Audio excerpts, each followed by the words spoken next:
거룩하신 주님의 이름으로 여러분께 이 말씀을 드립니다. 오늘은 말씀의 시작을 우월하다라는 표현으로 좀 시작해 보겠습니다. 우월하다. 무슨 뜻입니까? 다른 것보다 낫다라는 그런 의미지 않습니까? 다른 것보다 낫다, 뛰어나다 그런 의미입니다.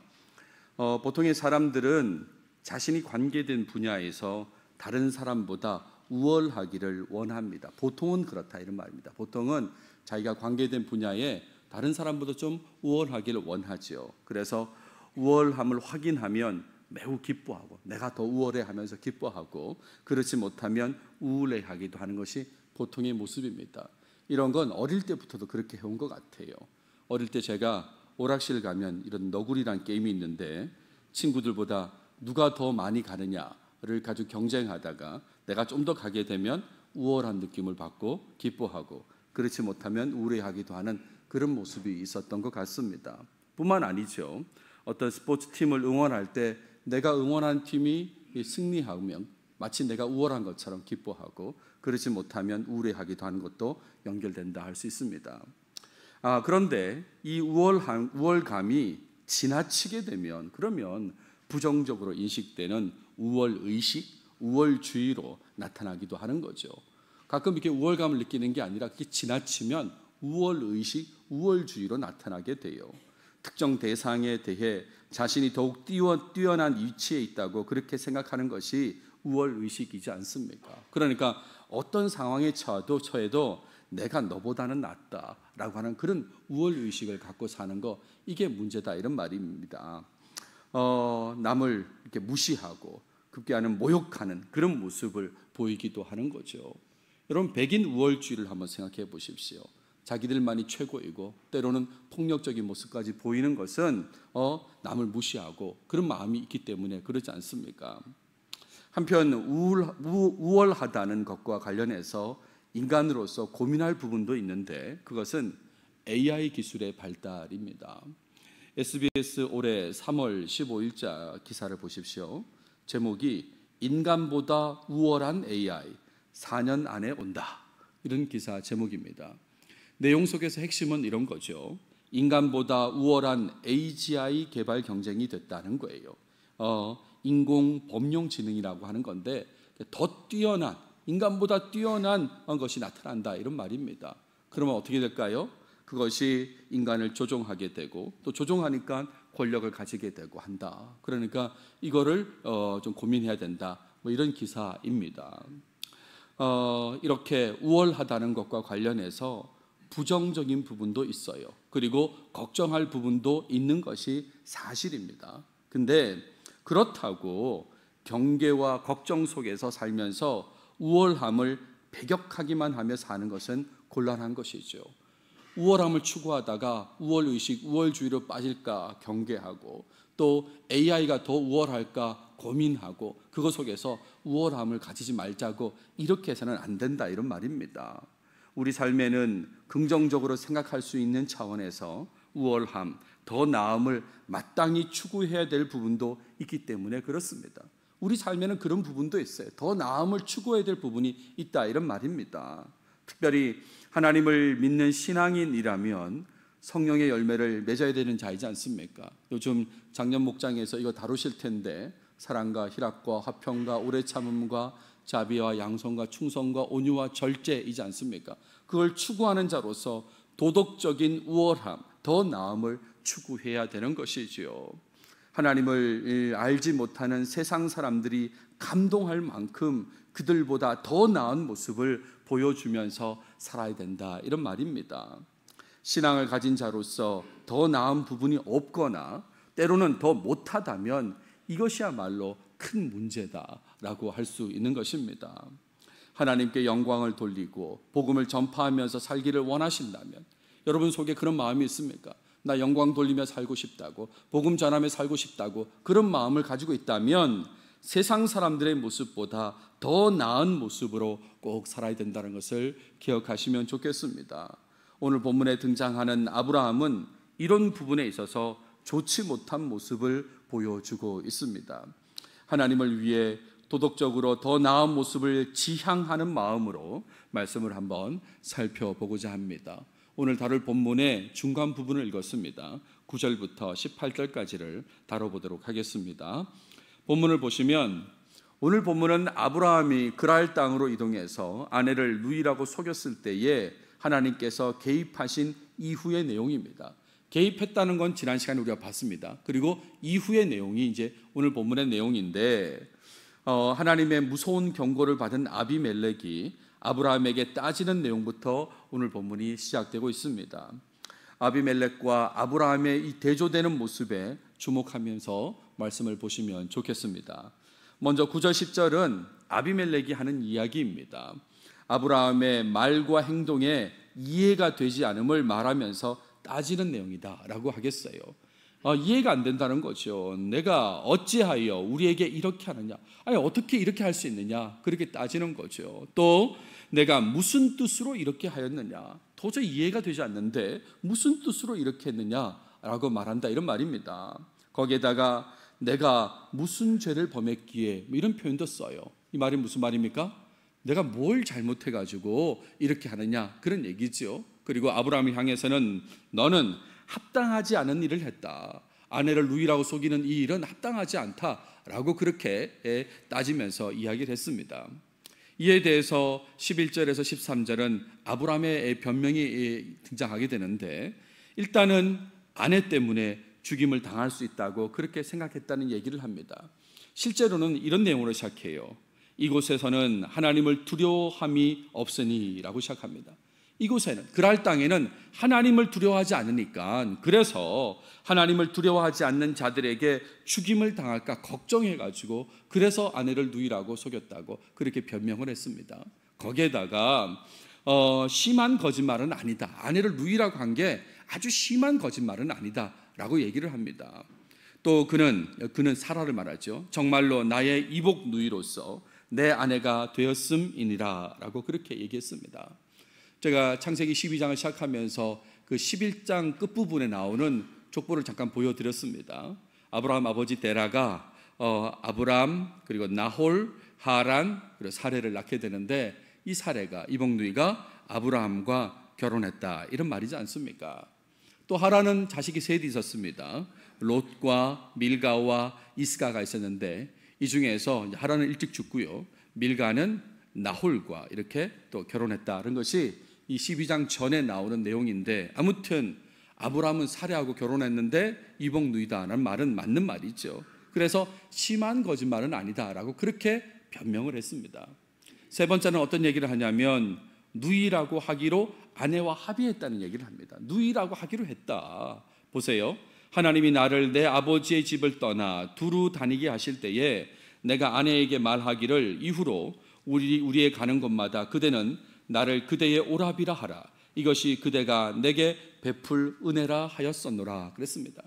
남편한테 베풀 은혜라는 게 누이라고, 당신은 나를 오빠라고 하라고 그렇게 했다, 이런 말입니다.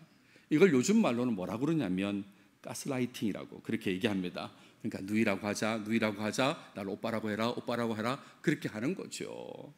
제가 제 아내를 대학생 때 만났는데 그때 오빠라고 불렀습니다, 저를. 그럼 제가 어디 갈 때마다 소개할 때 제 후배입니다라고 그렇게 소개하면 되겠습니까? 후배도 맞죠, 맞는 말이지만 아내라고 그렇게 얘기해야 되지 않겠습니까? 자, 이렇게 변명하니까 아비멜렉의 반응이 14절부터 나오는데 더 이상 따지지 않습니다. 그러면서 아비멜렉은 사라를 돌려보내는 그런 조치를 취합니다. 뿐만 아닙니다. 그냥 돌려보내는 게 아니라 양과 소와 종들도 주었다 그랬어요. 양과 소와 종들을 이끌어서 아브라함에게 주고 그랬죠. 더 이렇게 챙겨서 준다, 이런 말입니다. 뿐만 아닙니다. 좋은 땅을 선택할 수 있도록, 그래서 거기에 거주할 수 있도록도 했습니다. 내 땅이, 그 그랄 땅이 내 앞에 있으니 내가 보기에 좋은 데로 거주하라, 선택해가지고 거주하라고 그렇게 해줬다, 이런 말입니다. 거기에 또 추가로 돈까지 줍니다. 은 1000개를 주었다 그랬어요.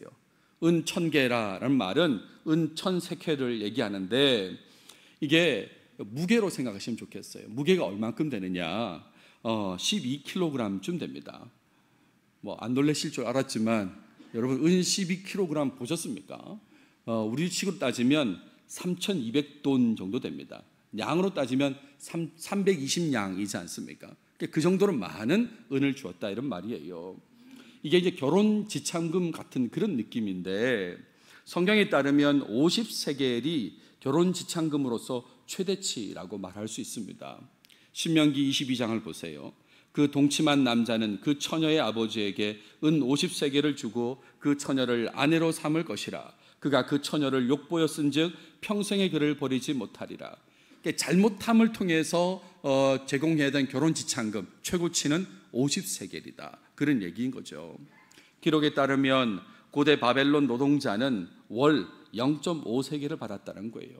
0.5세겔이 하루 한 달치 월급이라면 50세겔은 100개월치 월급인 거잖아요. 100개월치 월급을 이제 최대치 결혼 지참금으로 준비해서 가져갔다. 그런 얘기인데, 근데 아비멜렉은 얼마나 줬다고요?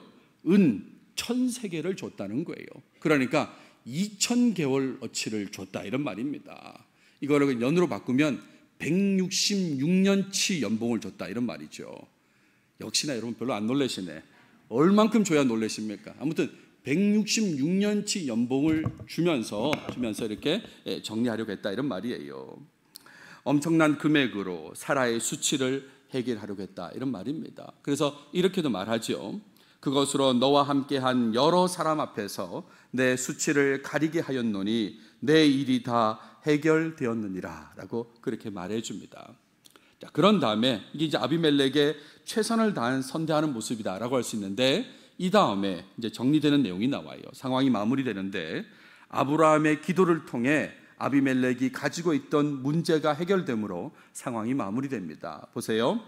하나님이 아비멜렉과 그의 아내와 여종을 치료하사 출산하게 하셨으니 여호와께서 이왕에 아브라함의 아내 사라의 일로 아비멜렉의 집의 모든 태를 닫으셨음이더라. 이전에 가진 문제가 뭡니까? 사라 때문에 여호와께서 이왕에, 이전에란 말입니다. 이전에 이 사라의 일로 아비멜렉의 집의 모든 태를 닫으셨는데, 근데 기도 이후에 하나님이 아비멜렉과 그의 아내와 여종을 치료하시고 출산하게 하셨다라고 했습니다. 하나님의 말씀이 성취된다는 것을 보여주는 내용이다라고 하겠습니다. 어떤 말씀입니까? 지난 시간에 본문 중에 7절 말씀을 보세요. 그는 선지자라. 아브라함을 두고 하신 말씀입니다. 선지자라. 그가 너를 위하여 기도하리니 그러면 살겠다라고 했거든요. 그 말씀이 그대로 성취되는 게 이 마지막 절에 등장하게 됩니다. 여기까지가 오늘 본문의 내용이에요.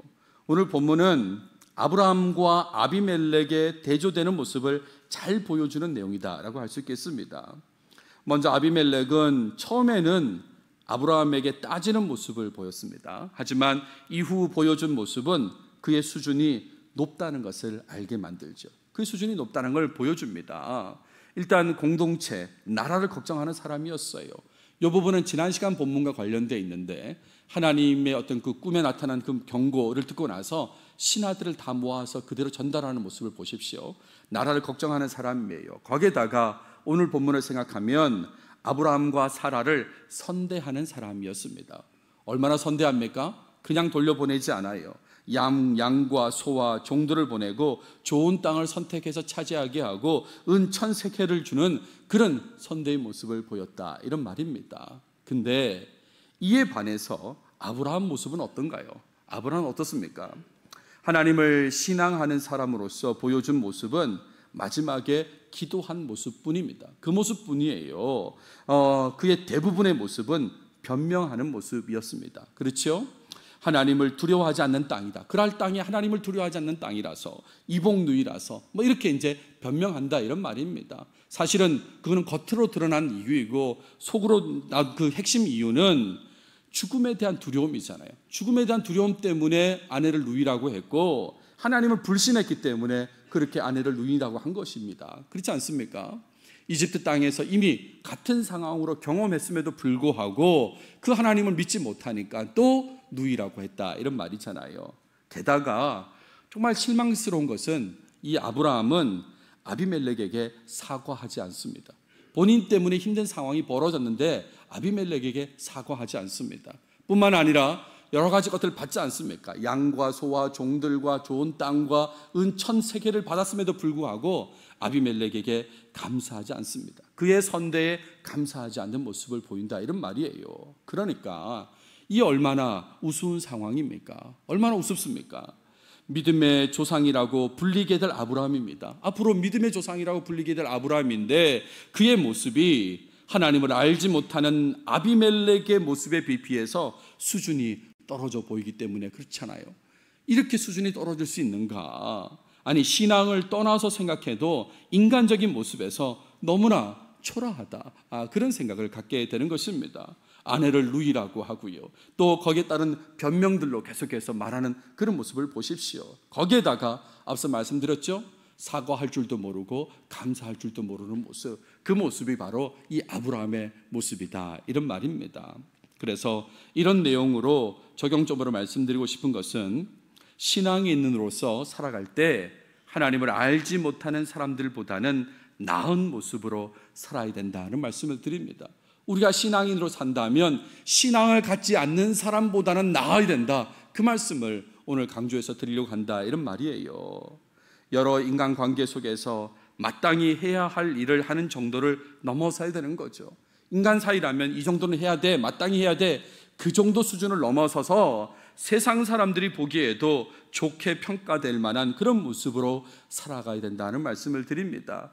이 모습이야말로 바로 구별된 모습, 즉 거룩한 모습이라고 할 수 있는데 신앙인으로서 거룩함을, 구별됨을 보여야 된다, 이런 말이에요. 그런데 안타깝게도 현실에서는 세상에서도 비난받을 모습으로 살아가는 그런 신앙인들이 있다는 거예요.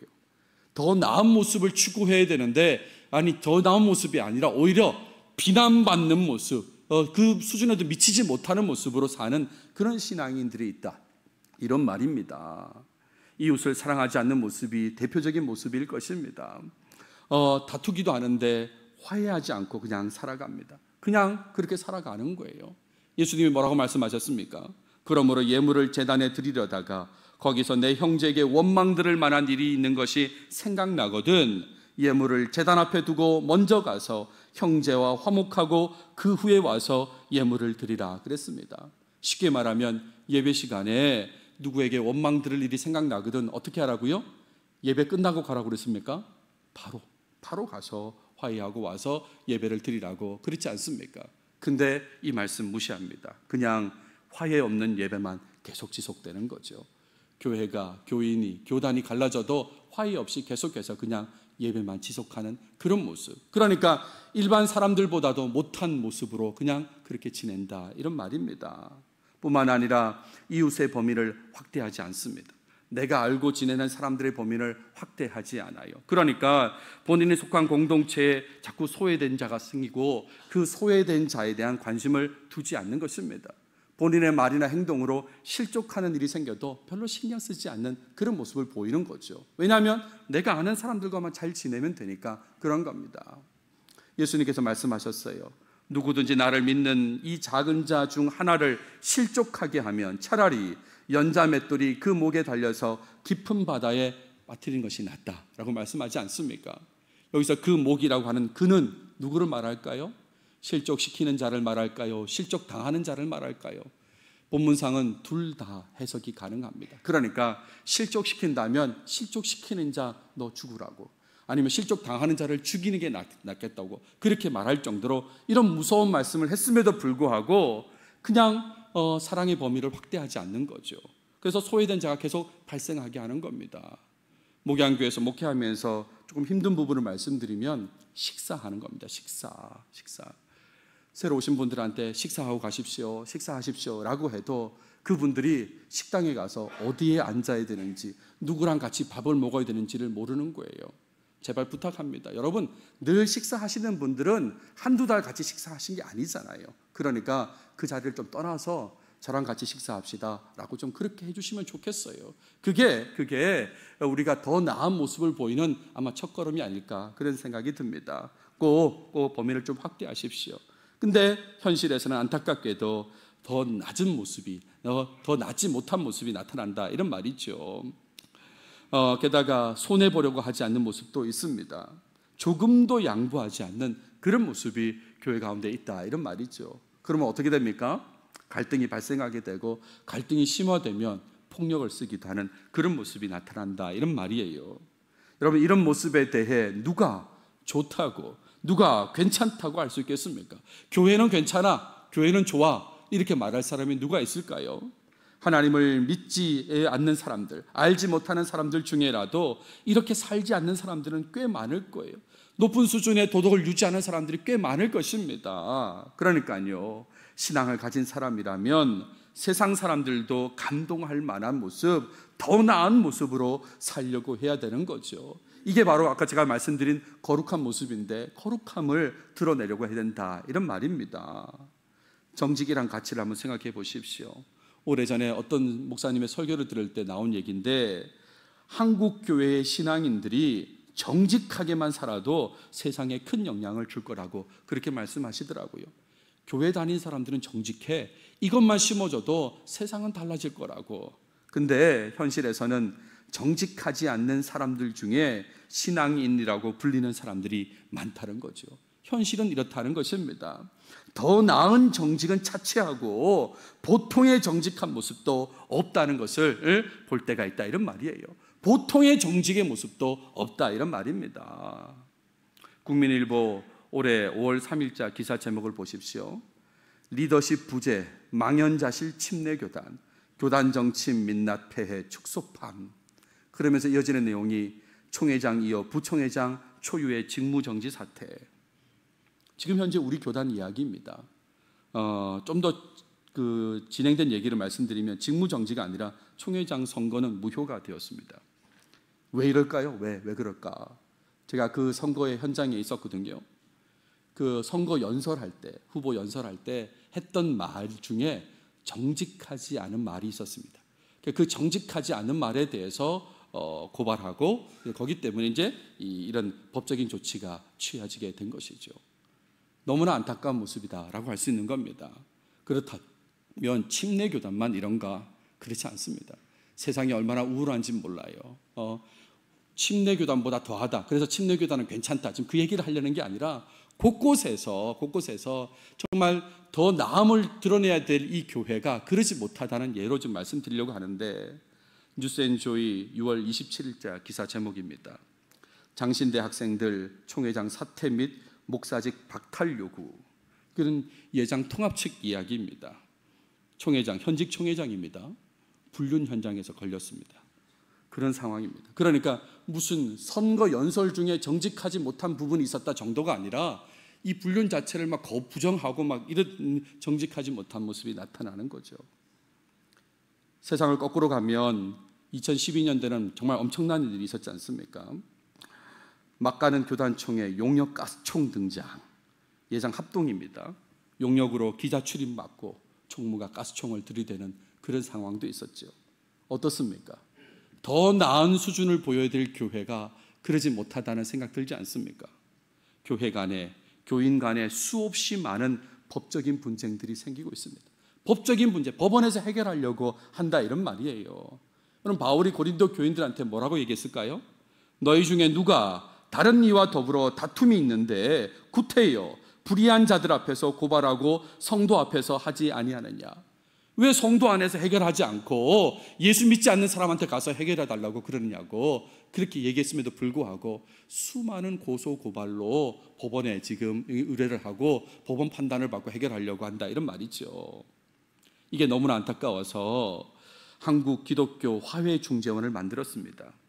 여기에 이제 대표로 일하시는 분이 침례교 목사님이신데, 근데 제발 법원으로 먼저 가지 말고 여기 와서 중재하고 그렇게 해보라고 했는데 대부분 사람들이 여기를 잘 안 갑니다. 바로 그냥 법원에 가서 이 고소 고발을 진행하는 거죠. 어떻습니까? 이 땅에서 하나님을 신앙하는 자들을 통해 하나님께서 영광을 받으실 수 있을까요? 영광을 받으실 수 있을까?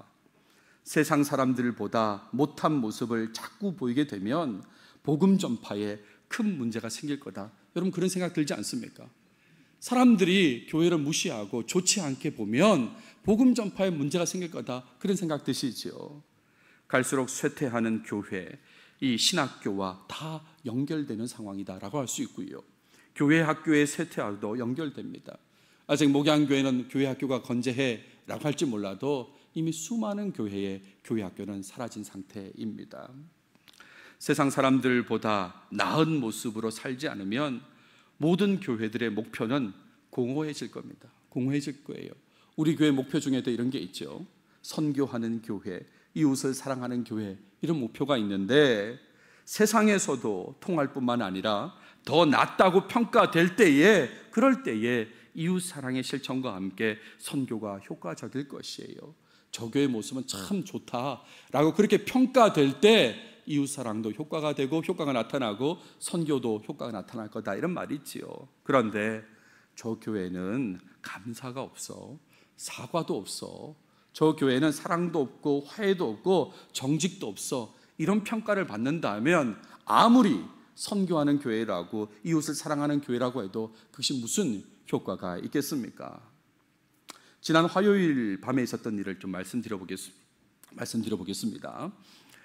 그날은 제가 밤에 작년 목자 화요일 모임을 마치고 문단소 가던 중이었습니다. 그러니까 오신 분들이 다 먼저 가시고, 그리고 제가 이제 마지막으로 문을 닫고 정리하고 나가려고 하는데 낯선 차량 한 대가 교회 주차장에 주차되어 있었습니다. 그래서 빨리 전화해서 차 빼달라고 하려고 전화번호를 찾았는데 전화번호가 남겨져 있지 않았습니다. 그래서 급한 마음에 그 옆에 마트까지 가서 차주를 확인하려고 했지만 찾을 수가 없었어요. 그러니까 이제 고민에 빠지게 된 겁니다. 어떤 고민을 할까요? 그냥 이대로 문을 닫고 가야 되나? 계속 기다려야 되나? 아니면 닫지 않고 가야 되나? 이런 세 가지 갈림길에서 고민을 하는 거예요. 여러분이라면 어떻게 하시겠습니까? 일단 시간은 밤 10시가 넘어가고 있는 상황이었습니다. 자, 그런 상황에서 차가 있는데, 낯선 차가 있는데 문을 닫고 가야 될까? 폴딩 도어를 닫고 가야 될까? 아니면 그냥 계속 나타날 때까지 기다려야 될까? 아니면 닫지 않고 가야 될까? 저는 다음날 새벽 예배를 또 인도해야 되는데 이걸 어떻게 해야 될까요? 그러면서 문을 닫고 가야 되지 않을까라는 생각, 교회 안전을 위해서 그렇게 생각하다가 고민이 생겼어요. 문을 닫은 후에 차주가 법적으로 문제를 삼으면 어떻게 될까? 이런 생각을 하게 되었습니다. 그래가지고 내곡파출소에 도움을 구하기로 했어요. 전화를 했더니 내곡파출소 직원이 112로 신고하세요 이러더라고요. 그래서 112로 다시 또 신고했더니 경찰차와 출동을 한 거예요. 그러면서 경찰관이 와가지고 차적을 조회를 하는 겁니다. 차적 조회에서 나온 전화번호가 있지 않겠어요? 그래서 그 등록된 전화번호로 연결했는데 연결되지 않았습니다. 그러니까 그 전화번호는 사용하지 않는 번호인 것 같아요. 연결이 되지 않는 겁니다. 그러니까 어떡합니까? 다시 고민에 빠진 거죠. 문을 닫고 가야 되나? 계속 기다려야 되나? 그냥 열어놓고 가야 되나? 계속 고민하죠. 그러다가 그 경찰관한테 제가 문을 닫고 가면 어떻게 됩니까? 라고 했더니 닫은 후에 차주가 법적인 권리를 주장할 수 있다라고 또 그렇게 얘기하는 거예요. 우리 이 사유지를 침범했는데 근데 또 그 사람이 자기 차를 사용하지 못한 거에 대해서 법적인 권리를 주장할 수 있다. 목사님이 알아서 판단하시라. 어떻게 해야 되는 건가? 지금 어떻게 해야 되나? 그러다가 정말 고민하는 중에 그 경찰관이 불을 비춰가지고 차를 꼼꼼하게 살피던 중에 보통의 눈으로는 식별되지 않는 곳에 있는 전화번호를 확인하게 된 겁니다. 그래가지고 그 경찰관이 전화를 했어요. 연락 후에 경찰관은 떠나게 되고, 그러고 나서 그 차주가 젊은 사람이었는데 젊은 남자가 등장하게 되었습니다. 근데 아무런 사과도 없이 그냥 차량을 운전해서 떠났습니다. 떠나버렸어요. 그 장면을 보면서 매우 불편한 마음을 가지게 된 거죠. 아니 어떻게 저럴 수 있을까? 미안하다고 좀 표시를 하고 그래야 되는 거 아닌가? 근데 그냥 가버렸어요. 제가 이 얘기를 왜 할까요? 어쩌면 교회와 교인들이 세상에 보여주는 모습이 이런 모습이라면 세상은 정말 싫어하겠구나, 그런 생각이 들었어요. 제대로 사과도 하지 않고 제대로 감사도 하지 않고 사랑하지 않고 좀 더 나은 모습 보이지 않으면 세상은 이렇게까지 싫어하겠구나라는 그런 생각을 하게 되었다, 이런 말입니다. 하나 더 얘기해 볼까요? 오래전에 대학교 기숙사 시절 이야기입니다. 제가 생활했던 기숙사는 룸메이트가 한 명인 2인실입니다. 2인실인데 그 학기는 제 룸메이트가 공대생이었습니다. 공대생의 룸메이트를 제가 전도하기 위해서 매우 자주 교회 가자고 이야기했습니다. 아마 힘들었을 거예요. 뭐 피할 데도 없고 둘이만 쓰는 방에서 방에 자러 들어오면 계속 제가 이제 교회 가야 된다고 얘기를 계속하니까, 그러니까 그걸 못 견디다가 어느 날 저한테 얘기를 했어요. 어떻게 얘기하냐면, 나 교회 다닌 적 있다고 그렇게 얘기를 하는 거예요. 나 교회 다닌 적이 있다고. 근데 더 충격적인 얘기는 그 다음이에요. 어떤 얘기냐면, 나 선교단체 IBF에서도 활동했다고 그렇게 얘기를 하는 겁니다. 근데 신앙생활을 안 한다 이런 말이죠. 그래서 왜 안 하냐 그랬더니 교회를 가지 않게 된 이유를 말했습니다. 그 이유는 IBF 수련회 중 발생한 일 때문에 그런 거죠. 어떤 일인가 하면, 뭐 수련회라는 게 잠자는 시간이 있잖아요. 취침 시간이 있는데, 근데 취침 시간에 자려고 하니까 자꾸 떠드는 사람이 있었다는 거예요. 시끄럽게 떠드는 사람이 있었어요. 그래서 조용히 해달라고 부탁을 했는데 듣지 않고 계속 시끄럽게 했다는 겁니다. 그래서 몇 번 더 부탁을 했는데 무시하고 계속 떠들었다는 거예요. 그때 마음을 먹었대요. 이런 사람들이 믿는 예수 나 믿지 않겠다. 믿지 않겠다. 교회 다니지 않겠다고 그때 결심했다. 이런 말입니다. 여러분, 안타까운 마음 들지 않습니까? 더 나은 모습을 보여야 될 사람들이 더 못한 모습을 보여가지고 이런 결과가 나왔다. 이런 말이에요. 세상 사람들보다도 못한 반응 때문에 그런 겁니다. 세상 사람들도 몇 번 부탁하면 우리 좀 조용하겠습니다. 죄송합니다. 라고 했을 텐데 그러지 못해서 이런 결과가 나온 것이죠. 말씀을 마무리하겠습니다. 세상 사람들이 보기에도 좋다고 평가되는 그런 도덕적인 모습으로 살아가시는 여러분 모두가 다 되시길 바랍니다. 신앙인이라고 하면서 세상에서도 싫어할 모습으로 살아가는 모습, 그런 모습은 정말 버리시길 바랍니다. 우리가 어떤 사람들입니까? 영생을 가진 자잖아요. 천국을 얻은 자이지 않습니까? 그러니까 영생과 천국을 얻은 자로서 하나님의 영광과 복음을 드러내기 위해서, 하나님을 영광스럽게 하고 복음을 드러내기 위해서 항상 세상 사람들이 감동할 수준까지 노력하며 사는 여러분 모두가 꼭 되시길 바랍니다. 세상을 감동시키는 교회, 교회다운 교회, 그 교회가 목양교회이길 바랍니다. 기도하겠습니다. 하나님 감사합니다. 오늘 또 우리에게 창세기를 통해서 말씀해 주셔서 감사합니다. 특별히 아비멜렉과 대조되는 아브라함의 좋지 않은 모습을 보게 되었는데, 이런 모습이 우리 삶에는 절대로 나타나지 않게 도와주시옵소서. 이 땅을 살아갈 때 정말 세상 사람들도 감동할 만한 더 나은 우월한 도덕적인 모습으로 살아가는 우리 모두가 되게 하시고, 그 모습을 통하여서 하나님께 더욱 영광 돌리고 복음 전파에 기여하는 우리 모든 교인들이 되도록 도와주시옵소서. 이 모든 말씀 예수님의 이름으로 기도드렸습니다. 아멘.